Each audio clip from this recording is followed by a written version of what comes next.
This here is a butt fusion machine. It's made for fusing MDPE or plastic pipes together. What you do is you clamp your pipes inside these clamps.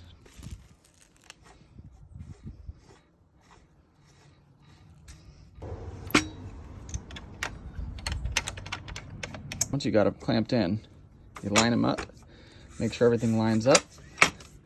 You put your trimmer in. You turn it on.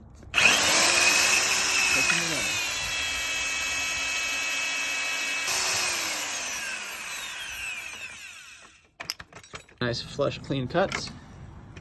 Make sure they line up. You get your iron. It's 500 degrees. You stick it in here and you push them together. And then you hold it.